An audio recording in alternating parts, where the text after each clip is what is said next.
Hello viewers, welcome back to your channel life style of నిష్ఠ. ఎలా ఉన్నారంతా? బాగున్నారా? ఈరోజు వీడియో కార్తీక పురాణం 16వ అధ్యాయం.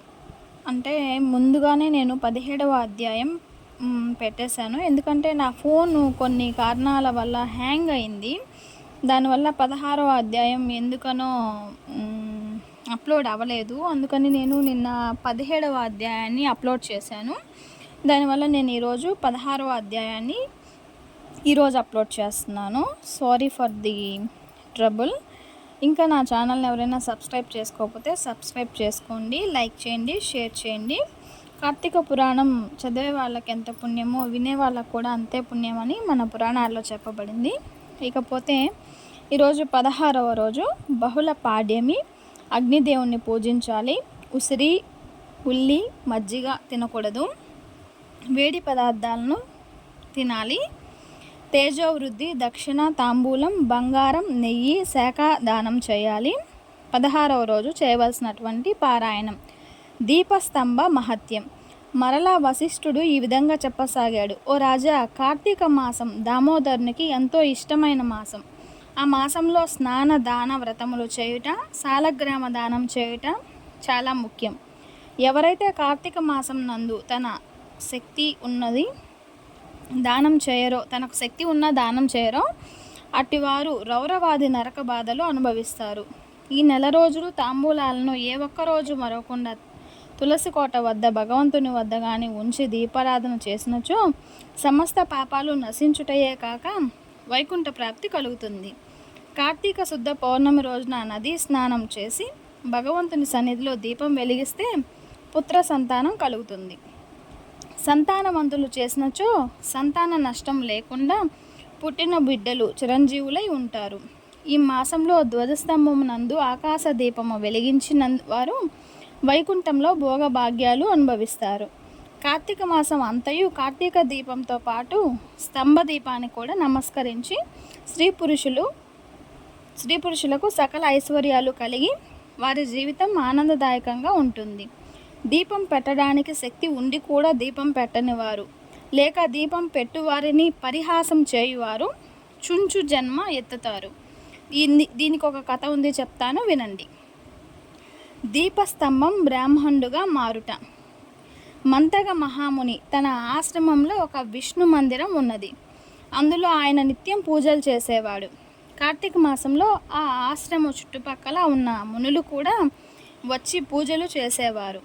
వారు ప్రతిరోజు ఆలయ ద్వారాలపై దీపము వెలిగించి ఎంతో భక్తితో శ్రీహరిని పూజించేవారు. ఆ మునులలో ఒక వృద్ధుడు తక్కిన మునులతో, ఓ ఋషీశ్వరులారా, కార్తీక మాసంలో హరిహరాదులకు ప్రీతి కొరకు స్తంభదీపం వెలిగించినచో వైకుంఠ ప్రాప్తి కలుగుతుంది. కనుక రేపు కార్తీక శుద్ధ పౌర్ణమి. హరిహరాదులకు సంతోషం కొరకు ఈ ఆలయానికి ఎదురుగా ఒక స్తంభము పాతి దానిపై దీపం వెలిగిద్దాము. అందువల్ల మనం అడవికి వెళ్ళి స్తంభం తీసుకొని వద్దాము రండి అనగా అందరూ ఆనందంతో అడవికి వెళ్ళి వంకర లేని ఒక చెట్టు మొదలు నరికి దాన్ని ఆలయంలో స్వామికి ఎదురుగుండా పాతారు. దానిపై శాలి ధ్యానము ఉంచి ఆవు నెతితో నింపిన పాత్రను దానిపై పెట్టి అందులో వత్తి వేసి దీపం వెలిగించారు. తరువాత వాళ్ళందరూ కూర్చొని పురాణ పఠనం చేయుచుండగా పెలపెలామనే శబ్దం వినిపించి అటు చూడగా వాళ్ళు పాతిన స్తంభం ముక్కలై పడి దీపం ఆరిపోయింది. ఆ దృశ్యం చూసి వాళ్ళందరూ ఎంతో ఆశ్చర్యంతో చూస్తుండగా అంతలో ఆ స్తంభం నుండి ఒక పురుషుడు ప్రత్యక్షమై వాళ్ళందరికీ నమస్కరించాడు. వారు అతన్ని చూసి, ఓయ్, నీవెవరు? ఈ స్తంభానికి నీ సంబంధం ఏమి అని అడిగారు. అంతటా ఆ పురుషుడు, ఓ పుణ్యాత్ములారా, నేను క్రిందటి జన్మలో ఒక బ్రాహ్మణులను, చాలా ధనవంతుడును. నాకు ధనగర్వంతో కన్ను మిన్ను గానక ఎన్నో అకృత్యాలు చేశాను. చదువు సంధ్య లేక తప్పుదోవ పట్టాను. పెద్దలు విద్వాంసులు నా వద్దకు వచ్చినా వారిని కించపరిచాను.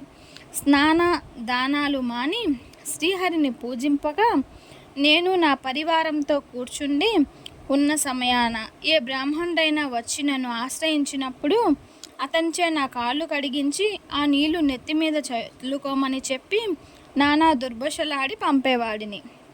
నేను ఉన్నతాసనంపై కూర్చొని అతిథులను నేలపై కూర్చోమని చెప్పేవాడిని. స్త్రీలను పసిపిల్లలను హీనంగా చూసేవాడిని. దాన ధర్మాలు చేయక అందరినీ పీడించి దుర్మార్గుడై పాపినై చివరి దశలో చనిపోయి ఘోర నరకాలు అనుభవించాను. నక్క కుక్క తొండ కాకినై 5,000 జన్మలు తొండనై 5,000 జన్మలు పేడ పురుగునై తర్వాత వృక్ష జన్మం ఎత్తాను. ఇన్నాళ్లకు మీ దయ వల్ల చెట్టు స్తంభంగా ఉన్న నేను మరలా మానవ రూపం ధరించి జన్మాంతర జ్ఞానిని అయ్యాను అని చెప్పాడు. ఆ మాటలు విన్న మునులందరూ ఎంతో ఆశ్చర్యంతో, ఆహా, కార్తీక మాసంలో కార్తీక శుద్ధ పౌర్ణమి మహిమ ఎంత గొప్పది! కజ్జలు రాళ్ళు స్తంభాలు కూడా మన కళ్ళ ముందే ముక్తి పొందుతున్నాయి. వీటన్నింటికన్నా కార్తీక శుద్ధ పౌర్ణమి రోజున దీపస్తంభమును చూసిన వారికి వైకుంఠ ప్రాప్తి తప్పక లభించును. అందువలననే ఈ స్తంభం నాకు ముక్తి కలిగింది నది అని మునులు అనుకున్నారు. తర్వాత ఈ పురుషుడు, మునిపుంగవులారా, నాకు ముక్తి కలిగే మార్గము ఏదైనా ఉన్నదా? ఈ కర్మబంధం ఎట్లు కలుగును?